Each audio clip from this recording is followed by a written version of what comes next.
in India. But what does it take to be a fully made in India company? What % of your jet engine needs to have indigenous ingredients or indigenous components? How far along is India's jet engine industry in particular? How is the industry? Is it supportive? Is it not? We're going to take a look at all of that and more, and that's just our top story through the day. We're also going to be taking a look at other stories. We're sitting down with an author who'll be talking to us about sheroes, women leaders in different sectors. That and more. Let's take you very quickly first through the headlines. My name is Toya Singh. All right, first up, as we promised, a decade in the making, we're going to be taking a look at the founders of DG Propulsion. They're joining us right here live. How an Indian startup is flying full throttle as they take a big leap towards indigenous jet engines, why it's so necessary, why it takes so much to build a homegrown jet turbine engine, what the technology involved is, and the invention that is taking place. They join us right here on the show. And then after that, as we promised, we are shifting focus entirely. So from that story, we are heading to discuss Sheroes Among Us. This is a book that brings together hidden successes of women in different sectors. And this book highlights not just their stories, the proof of their persistence. We're going to have the author and one of her Sheroes joining us in studio in Mumbai.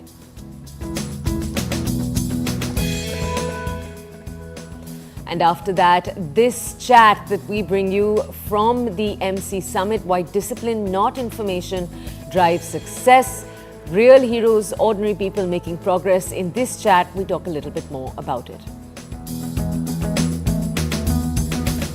And then take a look at this. This is the Mercedes Maybach S6 80 Night Series. It's tested. Is this the ultimate chauffeur-driven car? Is it not? Who is it aimed at? We take a look at whether it is at all worth its high price tag. You have the overdrive verdict. All right, first up, for decades, India's aerospace and defense sector have been held back by a crucial gap, that of a lack of indigenously made jet engine technology. You have fighter jets, you have drones. The country is relied on foreign imports, often navigating complicated supply chain constraints. But now, a bold new effort is underway to change that. DG Propulsions. We're going to have the founders with us on air in just a second. They're an Indian startup that is building the country's first indigenous jet turbines. And behind this ambitious mission are two men. One is a mechanical engineer who built and tested prototypes from scratch. The other is a former naval aviator who knows firsthand what dependence on foreign tech means for national security. So how close is India to producing its own 100% indigenous jet engines? What we mean when we say that is a jet engine where all the components are from India. Are we very far from that dream? What is it going to take to get there? To tell us this and more, to discuss it in full, we have former Indian Navy officer Chirag Gupta is with us right here in the studio. Chirag, thank you for joining us this morning.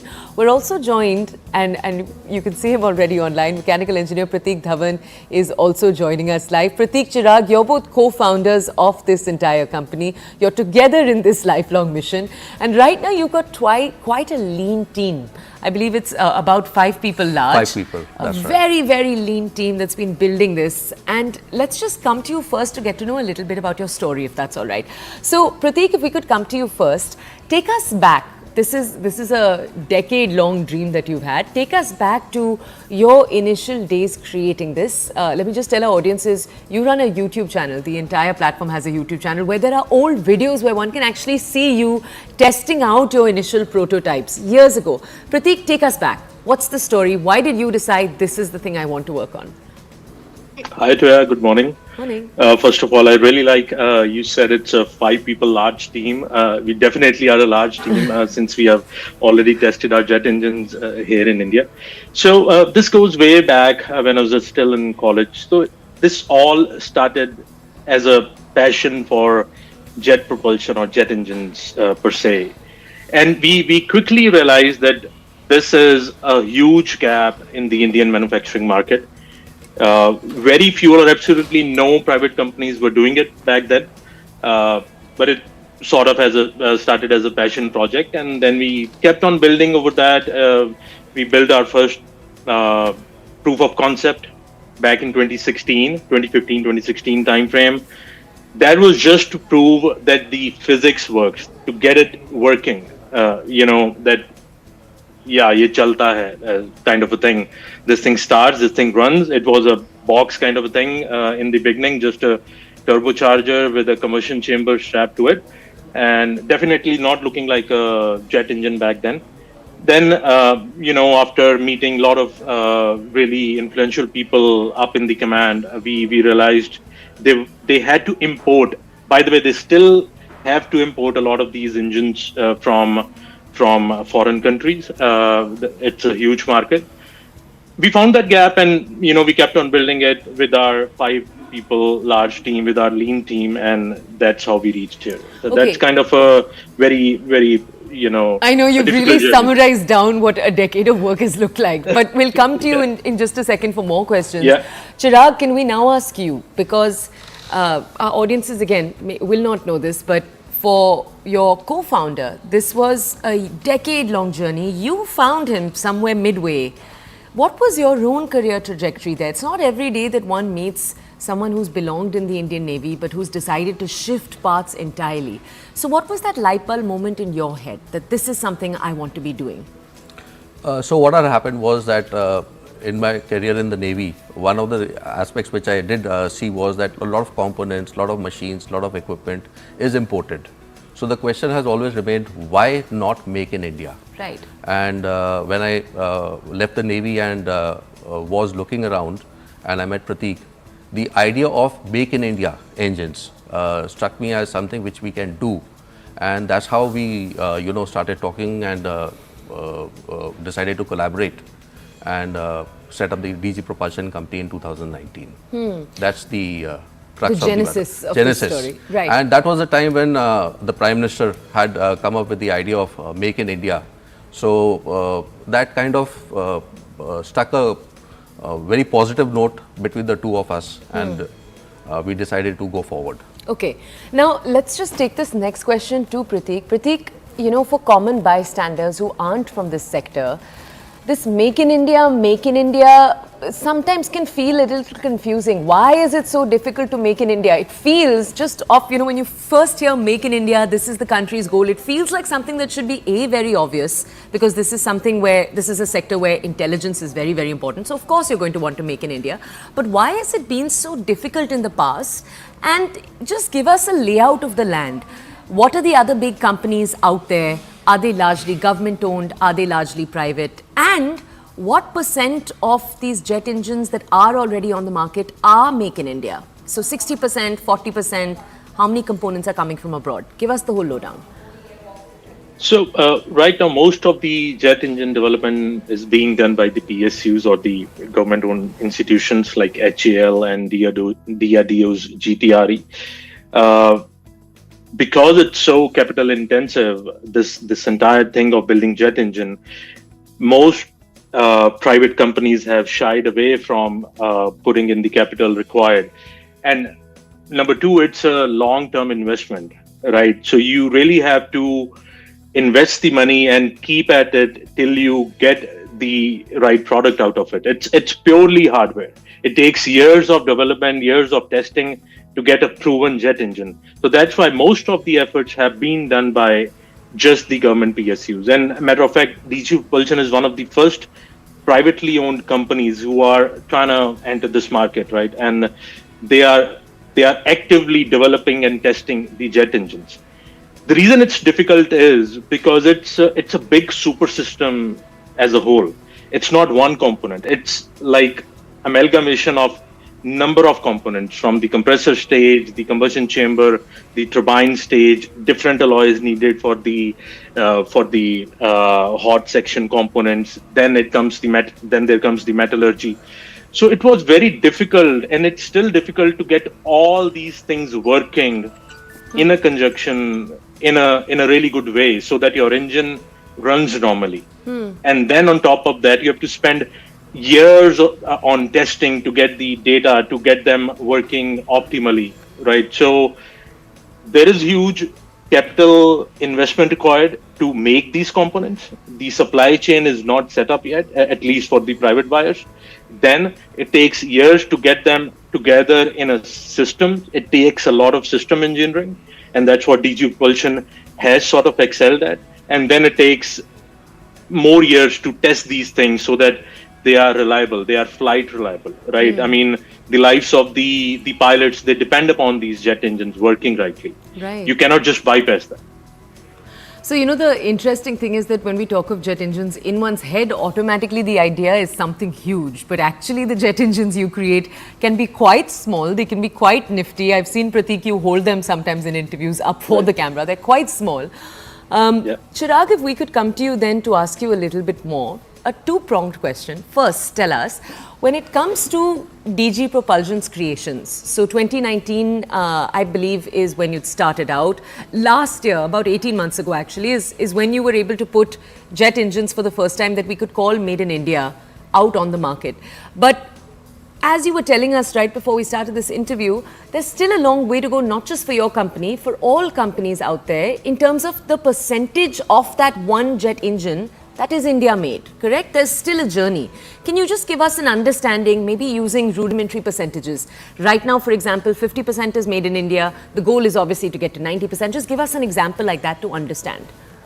So what happens is, like our engine, the DGJ40 engine, right now the percentage is about 30 to 35% is made in India components. Right. The aim of ours is to get it to about 90%. That's what we are looking at. For that very purpose, the Ministry of Defence has given us an award, IDEX grant, to indigenize the components for this particular engine.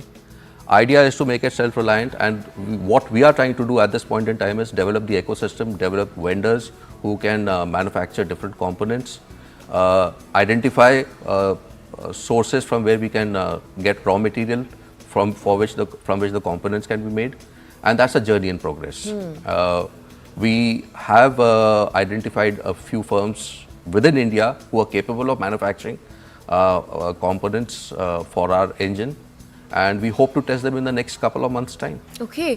And Prateek, if you could tell us, if again I asked you to break it down for the lay people watching, all of us, and use non-technical terms, what's the sexiest part of your jet engines? I know there's a lot of innovation that goes on behind the scenes to create the technology we're seeing. What sets them apart? I'm really bad at summarizing everything in layman terms, but I'll try my best. The most sexiest part is the combustion. I really like the combustion. You know, harnessing the power of fire is the most sexiest part about these engines. I mean, think about it. All of the power that this thing is making is literally confined in this much space, right? All of the fuel is burning in this much space, and it's not melting materials, right? That's why our engines are running. So that's the most sexiest part. But then another thing, another sexiest part is seeing these engines being run, testing these engines, testing your product live. You cannot get enough joy out of it. Can't match that feeling. You cannot match that feeling. Every time there's so much adrenaline rush. I mean, I literally want more people to come and see our engines running so that they know how it feels like. Okay, so coming to that question of, you just touched on, you want more people to see it. And one of the things we've been talking about is just how difficult funding has been in this entire sector. And Chirag, let me just come to you to ask you exactly that. Walk us through what the funding journey has looked like. Because on one side, obviously, we say that we want to support, as a country, we say we want to support indigenously made products. Walk us through, though, what the actual process of getting funding for something like this, where it's really, really cool, but it's also very out there. That's the message we're taking home again and again, that you are a very, very rare, unique company. Does that make funding hard?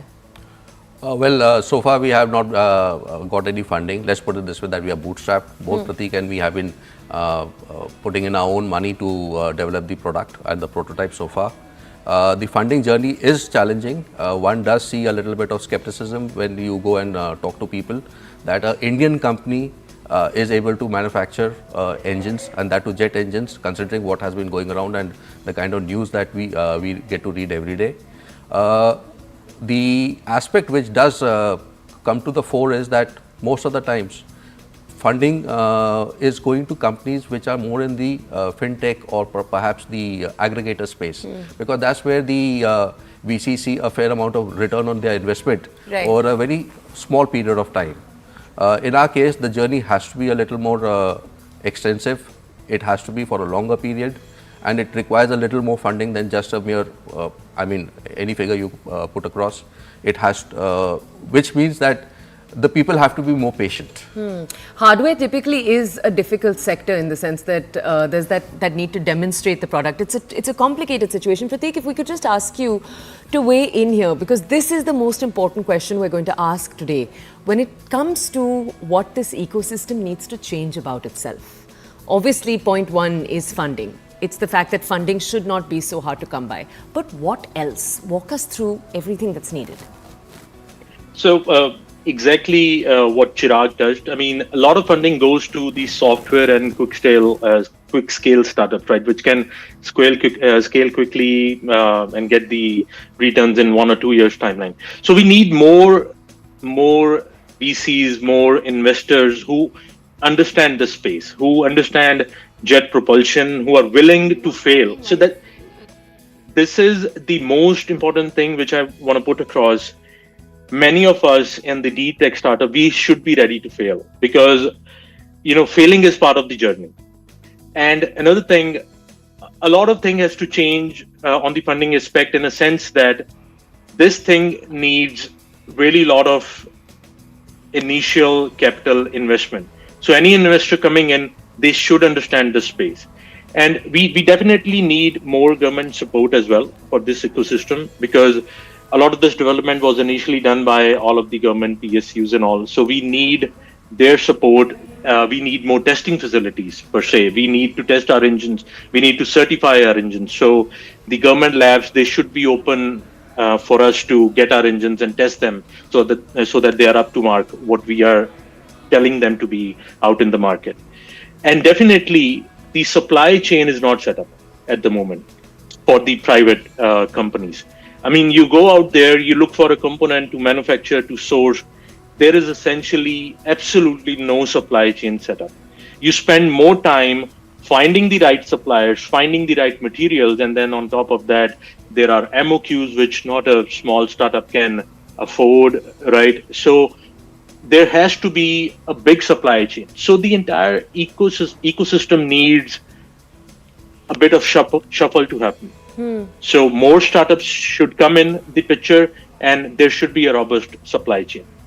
You both have said in your answers that you have both put your own funding into this, and that is just frankly, again, as a layperson, that is insane. Just to imagine that you've put your own life savings into building this. I know it's usual for founders, but it is still just insane to hear. Can you tell our audiences very quickly, Chirag, because we do have a few minutes, and I do want to leave the mic with you guys and ask you, what's your dream for DG Propulsions?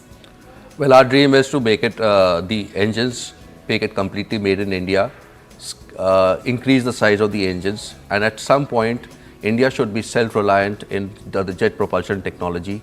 We should not be dependent on any foreign OEM, which is liable to make us vulnerable to geopolitical considerations. Our aim is to have a jet engine which is wholly made in India, where we can export it to the world. It's not only in the small engine turbine segment. As we go forward, we would like to make it into the manned space jet engine. Right, we didn't technology. Talk about drones and That's just the right. huge expansion that's happening there. There's a huge expansion over there. Yeah. And we want to leapfrog the technology, and literally these kind of jet engines can be used to make a man fly individually. I mean, we can literally bring a man to fly individually in India. Right now, you're doing it by airlines. You can have urban air mobility. You can have a jetpack. You can have a hover bike. Those are the kind of things which can make a man fly or a person fly in India. Perhaps we can take the journey over there for every Indian. So you're saying that lots of dreams that we can paint, yes, but that first crucial puzzle piece, finance, that needs to be solved first. Prateek, I know you highlighted more problems, supply chain, for example. We didn't get to double click on that, but I really do see the foundational block of finance as being the first step. All right, India, you're listening. I hope this has illustrated where the ecosystem is, but also what the ecosystem needs to truly propel it forward. All right, Prateek, thank you for joining us. Thank you, Chirag, for giving us all of these details, for breaking this down for us. Okay, we're going to be heading into a quick break. On the other side, we're shifting focus entirely. We're taking you to the stories of some women. These are sheroes who have built their lives. We're going to be taking a look at a book in particular that focuses on real women, real work, and what it's taken to build them. Join us right after the break.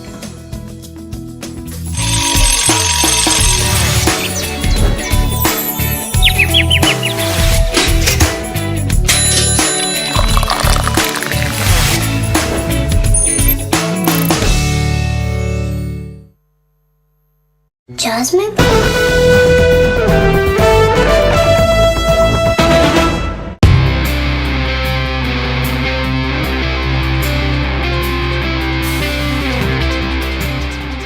In first place, the next Prime Minister of Canada, Mark Carney, with 131,674 votes, resulting in 29,457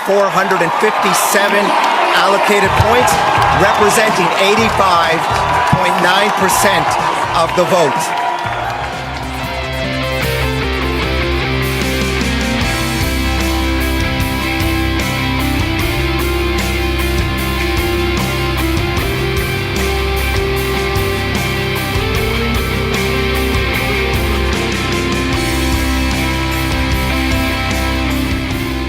My government will put into action our plan to build a stronger economy, to create new trading relationships with reliable trading partners, and to secure our borders.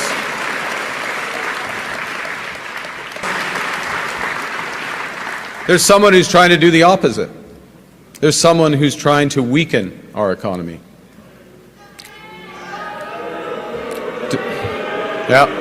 Donald Trump.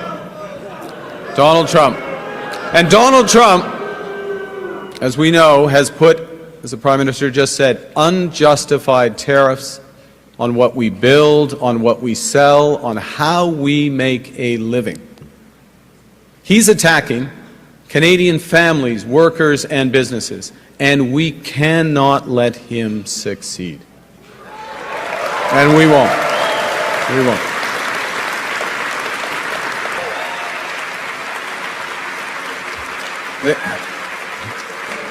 The Canadian government has rightly retaliated and is rightly retaliating with our own tariffs that will have maximum impact in the United States and minimum impact here in Canada.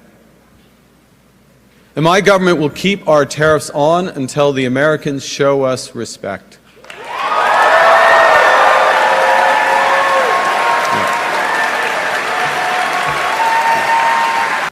The Americans want our resources, our water, our land, our country.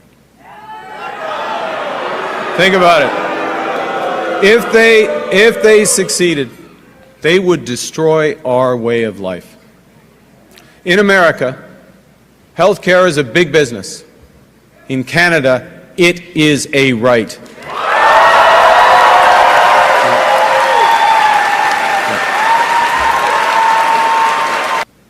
America is not Canada. And Canada never, ever will be part of America in any way, shape, or form.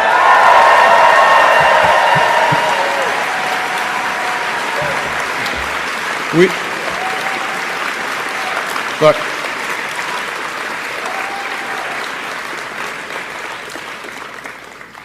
we didn't ask for this fight. We didn't ask for this fight. But Canadians are always ready when someone else drops the gloves. So the Americans, they should make no mistake, in trade as in hockey, Canada will win.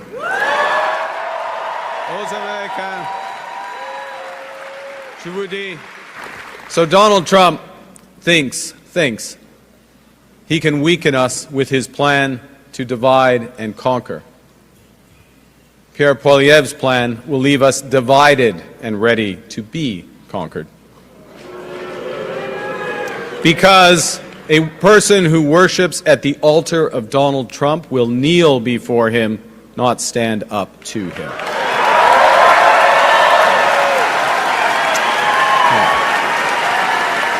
I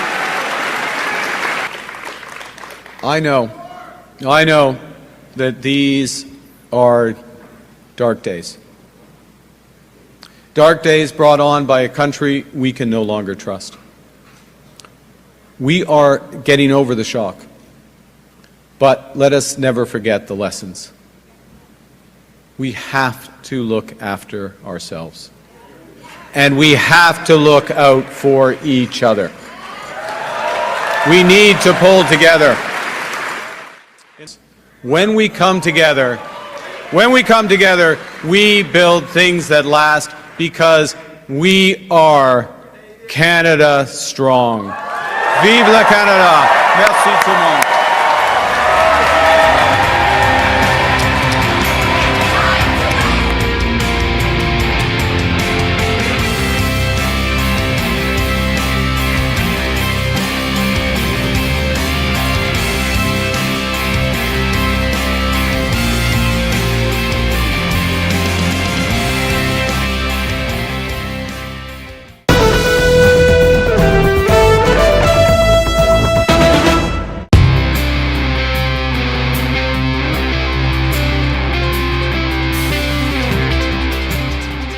In first place, the next Prime Minister of Canada, Mark Carney, with 131,674 votes, resulting in 29,457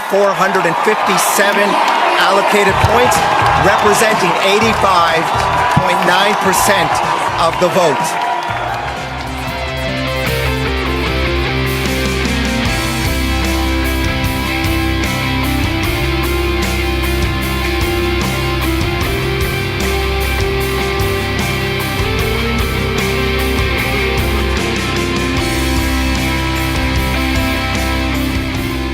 My government will put into action our plan to build a stronger economy, to create new trading relationships with reliable trading partners, and to secure our borders.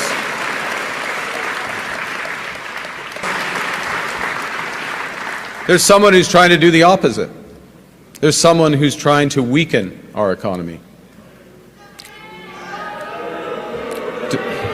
Yeah.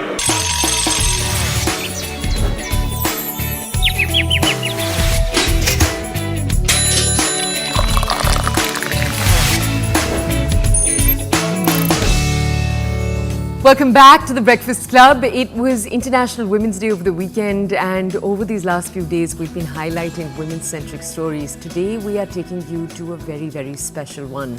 These are the heroes amongst us. Women heroes who we're calling heroes just because of how much they balance their everyday. So whether it is building businesses, whether it is working as employees in corporate organizations while being mothers, while being wives, sisters, this book highlights each of their stories. Joining us today is Falguni Desai. She's the author of the book. And if you open the book, you'll actually find that there are stories about different women. And one of the women we have with us here on the show is Preeti Vyas. So apart from Falguni, we're also joined by Preeti Vyas. She's the chairwoman and chief creative officer at Vyas Geneti Creative. So we have a Shiro with us, and we even have the author behind this book. So let's just go over to them to understand a little bit more. Falguni, thank you for joining us. If we could just come to you, Falguni, to ask you first, what's the story of this book? Why did you decide that this is the need of the moment? So, from my childhood, I have been looking for stories which I can aspire to become. So I was always looking for female mentors. So yes, there have been mentors in my life in terms of my bosses and my dad as well. But I was always looking for somebody whom I can aspire to become. My mom is a teacher, and she retired by being a vice principal of the school. And I went into a professional life. When I entered the professional life, I was looking for some mentor who can tell me what the technology industry looked like, how a professional life I have to manage, and what are the nuances that a person should know when they get into a professional field. From that perspective, I was looking for mentors. And it has been a journey across the last 24 years that I have got few mentors on the way, a lot of them as well. But I think that is something that I owed back to the society. I wanted to give a list of mentors, a list of people whom today's generation or the next generation can reach out for any kind of advice or mentorship, and that is where this book was created from our side. Okay, so Preeti, we'll just come to you in a second. I just want to ask Falguni one more question before we come to you, which is how did you decide, Falguni, which stories to include and which not to? Every woman is a hero in a sense, right? So how did you decide these are the stories that we should be highlighting? So we looked at women from all walks of professional life. So like you look at it, Preeti is running her own business. We have got women who are from different walks of life. So we've got a psychotherapist. I have got somebody who is at the age of 55, started her own business. So we wanted to look at women from different walks of life, people who are supporting women startups in terms of giving them VC fundings. That's Richa Bansal. You look at Renu Shah, she's running a startup which is helping disability people to get jobs into the corporate world. From myself, I'm from technology. I've got a CIO which is from Mahindra. She's also on this book. So we've taken women from different walks of life, different professional professions of their lives, which will give a wholesome experience in that. So we were not restricted to one particular business or professional life. We looked at multiple professional lives, which the women would have walked through in their lives. Okay, Preeti, if we could ask you, we know that you run an organization on your own, but your story is actually one that's had its own, if I may say, roller coaster. I was reading about your story. I was reading about, for example, a fire that burnt down your entire company, the entire store. The first day that you had someone coming in to assist you. The fact that you have for many years been your family's only bread earner. These are huge tasks in themselves. Can I ask you almost to summarize your story for our audiences first, and then we'll come to you with more questions? Sure. Well, I'm a branding designer. I was educated at the National Institute of Design. So I wasn't really thinking that I was going to be a businesswoman, that I was going to be an entrepreneur heading my own organization. Life just happened, And as, of course, I tumbled into the world of entrepreneurship, I realized that I had to focus on my passion. And I think that's really what's helped me, is that once I've stayed focused in the work that I do and I enjoy the work that I do, then I somehow find a way to figure things out, even though I have gone through a tremendous amount of hardship. So, for example, when I did start my studio, the fire burned down everything. I lost everything, including every pen, pencil, everything. 4 years of work just went up in smoke, and those were the days of actually having physical portfolios. So I had absolutely nothing. I had to start from rock bottom. So I have had many such difficulties in terms of later on. I had an organizational issues where people actually, kind of demolished the organization from inside out through financial irregularities and all of that, whilst I was looking after my daughter who had a life-threatening disease. So I had to take the eye off the ball at that point in time. And so people took advantage of that. And my naivety and trustworthiness, I thought everybody's trustworthy. And so I was actually, hoping that people would sort of, rally around me, but that didn't happen. In fact, quite the reverse happened. And then in 2008, when we had the economic burnout in the world, I was pretty much just demolished. I had to again start, and then of course we had COVID. I'm just giving you the highlights, but yes, It's been very, very difficult relationships, being the sole breadwinner, looking after my child, my parent. All of that, of course, is not easy. So you're handling a lot of emotional stress. You have performance stress in terms of work and clients, and you can't let them down because that's the way you're brought up, and you have to run your organization very ethically. And as I said, I'm driven by passion in what I do, and I will not compromise that. And I think that's really been my strength. Of course, I've had my spiritual buttresses as well, in terms of I really follow the Bhagavad Gita very, very sort of avidly, and that has helped me. And I think that, through huge financial difficulties, huge emotional stress like relationship issues related to your child, which can really, any mother would know, that is perhaps the worst kind of stress to have, There have been times when I've really not known where my next meal is going to come from, because that's really how bad it's been. To constantly come out of it and fight alone, because I've not had a partner in the business or anything like that. I really literally had to just pull myself out alone. It required a lot of inner strength. I have never talked about this. I have been, of course, talking a lot about my work, and for decades now. But when when Falguni came up and said that, would you like to write a story, which is also from a personal perspective, I actually hesitated because I'm a little shy about these things. But here I am out in the open. Why? Because my friend Dr. Anjali Chhabria, she was a psychiatrist, and she was telling me that there's an epidemic of people who really, young kids who are really get so emotionally stressed, and they are copping out. There's a suicide epidemic, and that is something to really worry about. And I thought if my story could actually help somebody gain a resilience and strength and some inspiration, then I'm fine. I'll talk about all of this, even though it's not easy. It's not easy to talk about personal issues. I wanna ask you, and Falguni, I'll come to you with this question. Preeti, thank you for sharing your story and just being so open about the more personal aspects around it. Falguni, I want to come to you to ask you, when you were speaking to each of these women, a common thread, was that present at all? And I ask you that because women, their inner monologue, their inner struggle with self-confidence, that's a topic that we touch on again and again, and what it takes women to build themselves up from the inside. I want to ask you, Falguni, what insight you found when you were talking to each of these women? So each of these women have their own hardships. They have fought across the barriers that they had in their lives. So as we heard Preeti's story, there are stories which will tell you the amount of hardships that they've gone. They've got their supports in multiple forms, but they had to overcome a lot of struggle. They had to put in a lot of efforts to prove that this is what is there and this is what they can achieve in their lives. So I think the common thread was they were resilient in terms of fighting what was there in front of them. They wanted to overcome it and they wanted to prove themselves. I think that is the thing that I found common across all these women. They wanted to prove themselves. They were working hard towards it, and they have now today achieved it, and they are still thriving to make it better from what they are today. So that is a common thread and a common line which I found across all the stories. Okay, let me just take what you've just said then and go back to Preeti. Preeti, you were talking a little bit about spiritual buttresses, and you were talking about the importance of the Bhagavad Gita. Along the same lines, if I could ask you, if you could almost speak to every woman across India today, if you could, and almost whisper words to them that would make them have more confidence in themselves. Because we say, sometimes when International Women's Day comes around, we say believe in yourself, but we don't tell anyone how, what that process actually looks like. What would your words be there?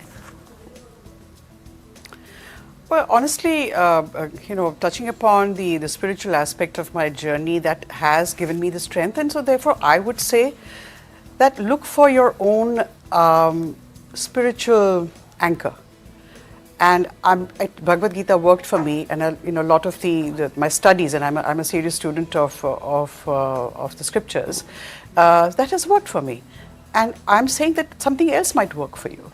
And whatever it is, something which is larger than yourself, something which is not just rooted within who you are and what you do, and therefore confine your being as just as a small individual, but when you actually invite the universe to come in and be your sort of guide, helper.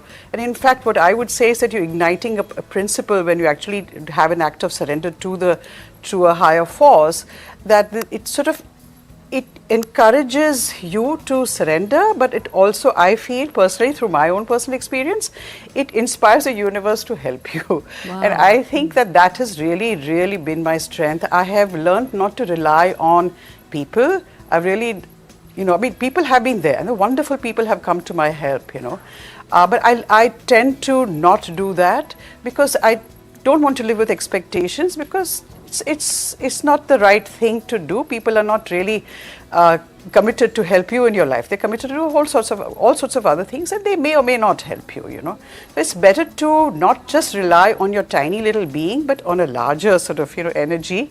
So find an anchor which works for you, but stay rooted in that. Today we live in an age where people actually are rather dilettantish about it, and they stitch together a certain kind of a path that works for them, which is comfortable for them. I would say, take one thing, stay with it, put your sadhana into it, and then perhaps you can sort of expand and do other things. But that's really been my journey, so therefore I come from my perspective. Yeah. But I suppose each one has to find their own path, but do focus on that, something larger than who you are. I thought that was very Root beautiful. yourself in something bigger than you are. Yes. Root yourself with something bigger than you are. Preeti and Falguni, thank you so much. We're going to just repeat those words for our audiences once. Thank you for taking out the time. Thank you for joining us here on The Breakfast Club. Root yourself in something larger than you are. That's the key advice to take away this International Women's Day and this entire last week where we continue to celebrate it. Okay, we're going to move on now from this into something entirely different. Author Morgan Housel challenged common myths about innovation, highlighting how the internet was once seen as a passing fad, just like early doubts about aviation's future. This is a sit-down chat. I'm just going to highlight it for you in a second. What he did in this conversation is he pointed out that while new industries often don't yield profits early on, it's disciplined behavior, not access to information, that actually leads to success. Take a look, Sonal Mehrotra Kapoor with the full conversation at the Money Control Global Wealth Summit. Take a look. Psychology of money. I mean, that's the, I'll tell you, I was telling Morgan a small anecdote. I have a 14-year-old daughter, and I was telling you this earlier. I've been trying to get her interested in finance and money for the last few years now without success. And I finally got her sort of onto the Psychology of Money, Morgan's book. And she's taken to it, hopefully, I think, in a full way over the next couple of years. So once again, thank you very much, Morgan. Thank you. Thanks so much for having So I me. want to start by asking you, how did you get started? How did you start writing? And writing so prolifically? I started writing by accident. It was never part of the plan. I never wanted to be a writer. I never aspired to be a writer.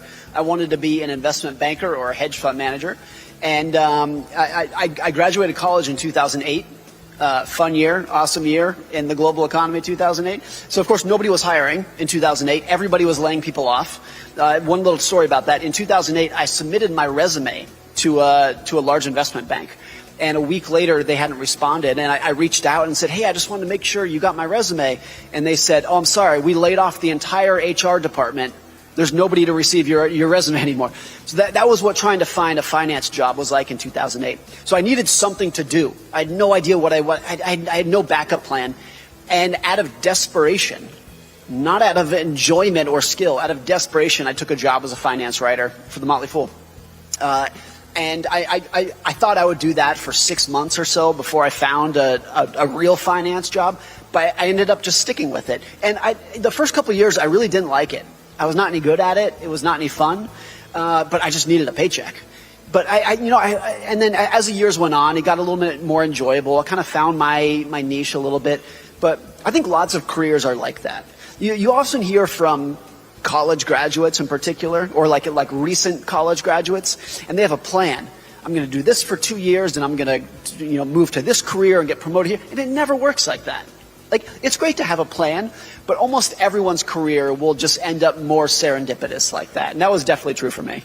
I mean, as someone said, I'm much better with someone who tells me broadly what's going to happen rather than precisely what's going to happen. Right. I mean, that's the idea, right? And the other thing, of course, I mean, is it's a FOMO, fear of missing out. And it's a powerful sort of, it sucks people in. We've seen that here in India, right at the top. I mean, a lot of investors who write into us, ask us questions, and we say, well, show us your portfolio. And we look at the portfolios. There are a lot of stocks that we ask them, well, why did you buy it? There are no clear answers. I mean, there was that strong pull. Money begets money. And so that you can't resist it. It's just too strong. Just talk to us for a minute about that, because you write about that quite often. Yeah, I think social media and just broader financial media makes it harder than it's ever been, because no matter how well you're doing, there is somebody out there who at least will tell you that they're doing better, whether they actually are or not. And so it creates this idea that you're always falling behind. And I think if there is one single financial skill that you have to have, absolute prerequisite to doing well over time, it's a lack of FOMO. You cannot do well financially over time if you're susceptible to FOMO. It's impossible. And really what FOMO is it's outsourcing your analysis to somebody else's emotions, is effectively what you're doing. All right, let's take you now to something slightly different, shifting focus entirely from that to luxury cars. One often believes they're just about speed, but the Mercedes Maybach S680 Night Series. It's designed for those who like their comfort first class and their style understated but powerful. What we're going to take you to is what's inside. So there are obviously reclining seats, but you also have foot massagers, a high-end sound system obviously, and even a champagne fridge. But here's the catch, those gorgeous low-profile wheels love smooth roads, so if your city is full of potholes, this would possibly not be the right call for the car that you go for. Of course, that is, if you can afford it. These are expensive cars. Does this car take luxury to a whole new level? Overdrive brings you the verdict. Take a look.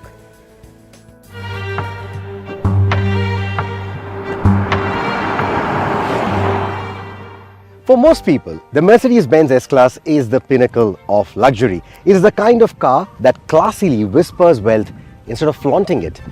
It's a boardroom on wheels, something that cocoons its passengers in absolute luxury. And yet there are people who believe that the S-Class is simply not enough. And for those people, there is the Mercedes Maybach. And for those who think that even the Maybach is not enough, or it's a little too understated, there is this, the S Maybach Night Series. Take a look. It takes the standard S580 and makes all the chrome vanish, replacing it with dark, moody accents. This is the kind of car that says, I make my money silently, but I spend it loudly. This is Maybach's version of stealth wealth, though there is nothing particularly stealthy about it. If the standard Maybach is a 7-star hotel on wheels, the Night Series is a VIP penthouse with a private elevator. Now you might assume that something called Night Series only comes alive after sunset. But no, this car shines even in broad daylight. And not just because of the dual-tone paint or the rose gold accents in the headlights. The dark chrome detailing, the intricate Maybach patterned wheels and the sheer presence of this limousine ensure that it commands attention regardless of the time of day. Unlike the standard Maybachs which dazzle with bright chrome, the Night Series does it with shadowy sophistication.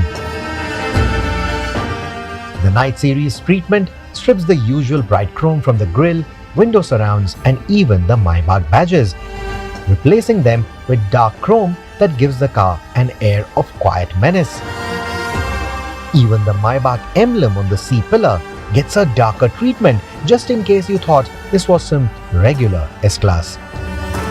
But the real piece de resistance, the wheels. They are not just luxury alloys, they are rolling works of art.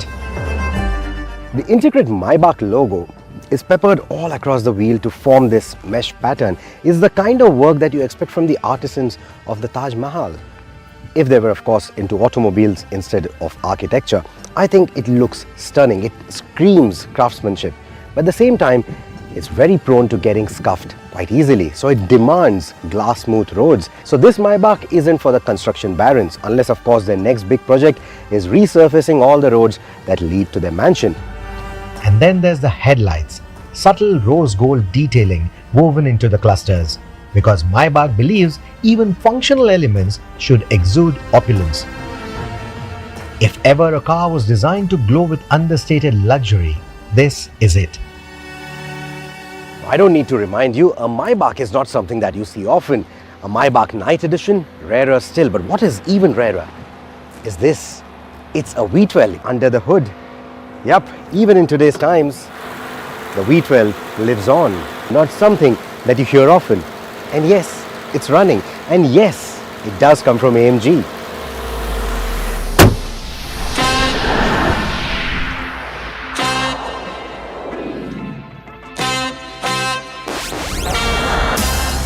But the S580 is already a very powerful car with its 500 horsepower V8.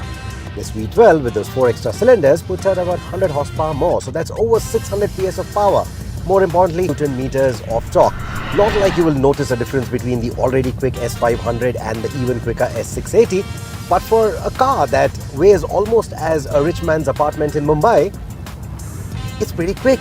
It decimates the 0 to 100 kmph run in 4.5 seconds. That's very, very quick. And the in-gear acceleration, even quicker. Check that out. This is unbelievable. I mean, a stretch limo, a chauffeur-driven stretch limo, and it goes like stink.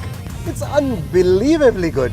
A car of this size that can make some sports cars look silly. And yet, you will hear none of it. The night series isn't about drama. It's about wafting from A to B in near silence. The cabin is so well insulated that even your thoughts feel muted. In fact, the only time you'll hear the engine, that beautiful, creamy, soft V12 burble, is when you actually go pedal to the metal. It doesn't roar and growl like an AMG would. There's a subdued confidence to it. Something like the punchline from Godfather. If you know, you know. Okay, we're heading into a quick break. On the other side, we continue to bring you other things, visuals that we hope are going to stay with you through the day. Do stay with us.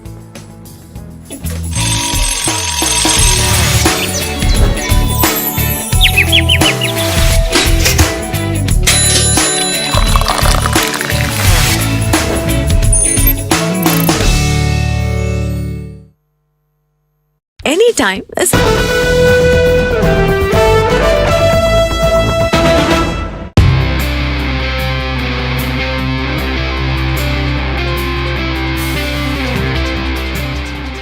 In first place, the next Prime Minister of Canada, Mark Carney, with 131,674 votes, resulting in 29,457 allocated points, representing 85.9% of the vote.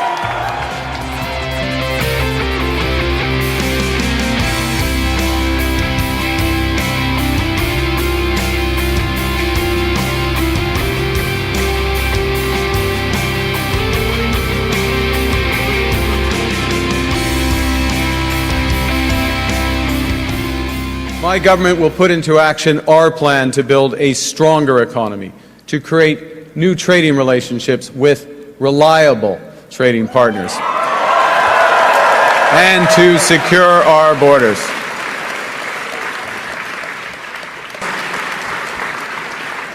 There's someone who's trying to do the opposite. There's someone who's trying to weaken our economy. Yeah. Donald Trump. Donald Trump.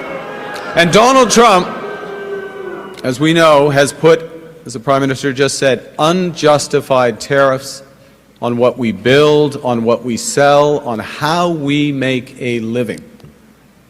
He's attacking Canadian families, workers, and businesses, and we cannot let him succeed. And we won't. We won't.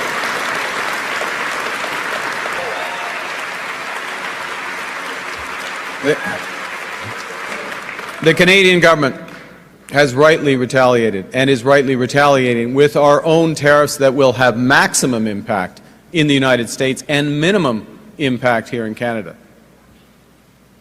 And my government will keep our tariffs on until the Americans show us respect.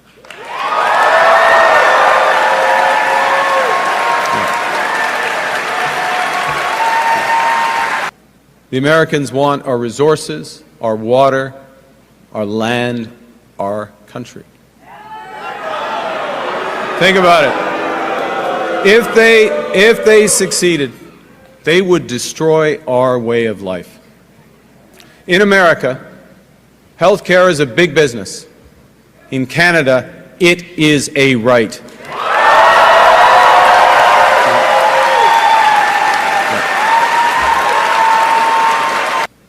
America is not Canada. And Canada never, ever will be part of America in any way, shape, or form.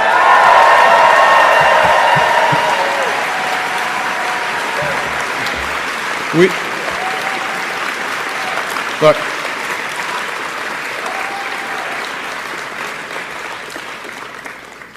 we didn't ask for this fight. We didn't ask for this fight. But Canadians are always ready when someone else drops the gloves. So the Americans, they should make no mistake, in trade as in hockey, Canada will win. Those are So Donald Trump thinks he can weaken us with his plan to divide and conquer. Pierre Poilievre's plan will leave us divided and ready to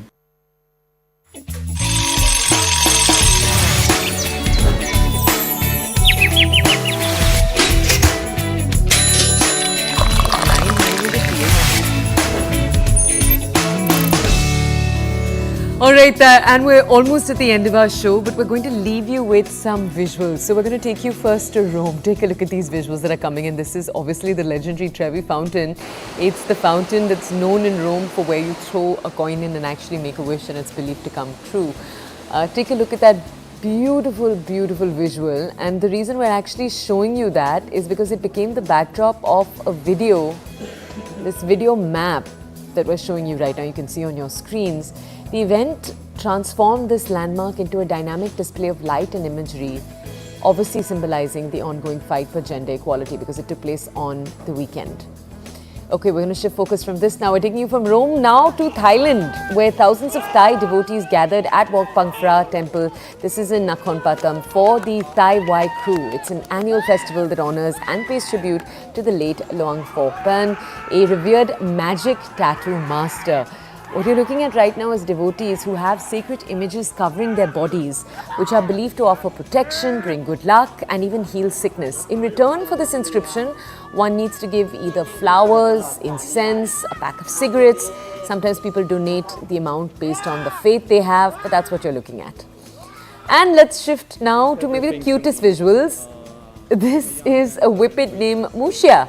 And Musha became the first Italian dog to be crowned Best in Show at the Crufts Dog Show in Birmingham. This is a world-famous dog show. Musha is a 4-year-old and Musha took the title on the last day of the 4-day event where different breeds show off their abilities and skills. Remember, this is almost like the world premiere for dogs, the IPL for dogs. You can compare it. It is the best of the best. And her owner, Giovanni Liguori, says it was a dream come true for him as a young handler and breeder, calling the win an absolute honor. Just take a look at those adorable visuals. And with that, we're going to leave you towards the end of the show. Thank you for watching.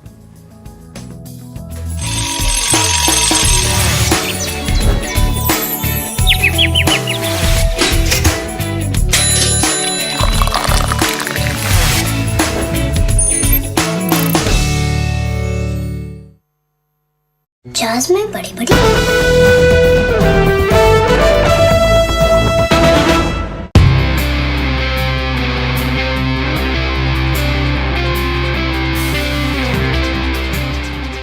In first place, the next Prime Minister of Canada, Mark Carney, with 131,674 votes, resulting in 29,457 allocated points, representing 85.9%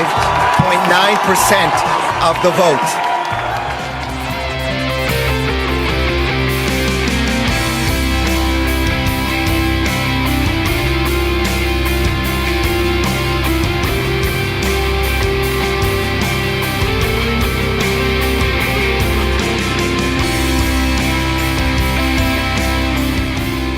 My government will put into action our plan to build a stronger economy, to create new trading relationships with reliable trading partners, and to secure our borders.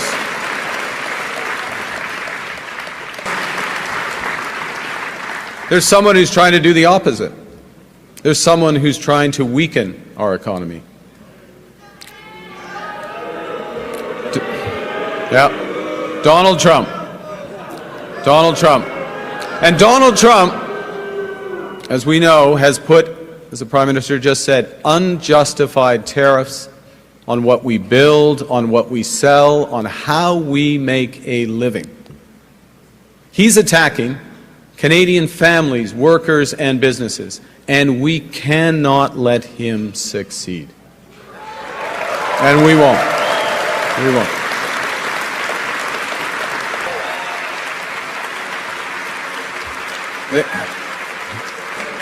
The Canadian government has rightly retaliated and is rightly retaliating with our own tariffs that will have maximum impact in the United States and minimum impact here in Canada. And my government will keep our tariffs on until the Americans show us respect.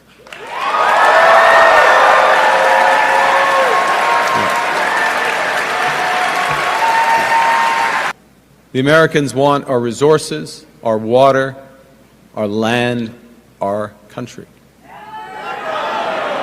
Think about it. If they succeeded, they would destroy our way of life. In America, healthcare is a big business. In Canada, it is a